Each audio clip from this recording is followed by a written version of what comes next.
The Jewish people had been captured by King Nebuchadnezzar of Babylon and taken away from their home in Judah. Some years later, Babylon was taken over by the Persians. During this time, there was a Jew called Mordecai who lived in the city of Susa. He had a young cousin called Esther. Her parents had died, and she was being looked after by Mordecai. There was a Persian king called Xerxes, who was a proud king and liked to display his wealth. He had a castle, the citadel in Susa.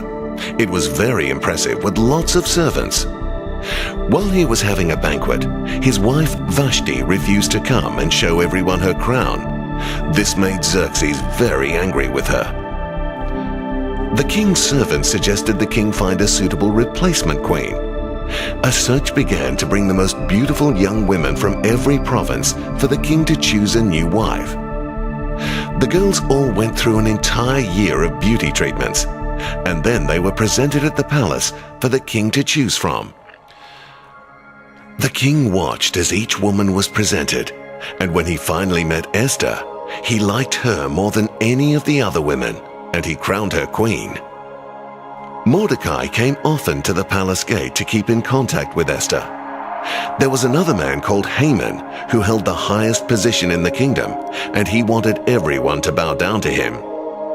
The king had given orders for his officials at the royal gate to honor Haman by kneeling down to him. But Haman was furious with Mordecai because he had refused to bow down to him. When he found out that Mordecai was a Jew, he decided that he would not only kill Mordecai, but would kill every Jew in the whole kingdom.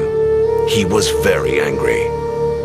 Haman organized an audience with the king and prepared a decree to kill all the Jews in the kingdom. He said to the king, "The Jews have customs that are different from everyone else's, and they refuse to obey your laws. We would be better off to get rid of them. Why not give orders for all of them to be killed?" The king agreed, and Haman had letters sent with the king's seal to all the highest officials, governors, and leaders in the land to have all Jewish men, women, and children killed and their property taken on a particular day. Mordecai sent information about the plot to kill all the Jews to Queen Esther, his cousin. He asked her to go to the king and beg him to have pity on her people, the Jews. Esther read Mordecai's message and was afraid, because it was against the law to enter the king's presence without being asked. Mordecai sent another message saying, "Don't think that just because you are queen, you will be spared. If you don't say something, help will surely come from somewhere else, but maybe you were made queen for a time like this." Esther ordered a message be sent to Mordecai saying, "Bring all the Jews in Susa together and tell them to go without eating for my sake. Don't eat or drink for 3 days and nights. My servant girls and I will do the same. Then I will go in to see the king, even if it means I must die."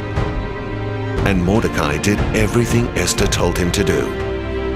3 days later, Esther, dressed in her royal robes, entered the throne room to see the king. She went in uninvited and waited nervously to see if he would raise his scepter to receive her. He was happy to see Esther, and he held out the gold scepter to her and said, "Esther, what brings you here? Just ask, and I will give you as much as half of my kingdom." "Your Majesty, please come with Haman to a banquet I will prepare for you later today." So it was organized that they would all have dinner together 2 nights in a row. Haman was delighted.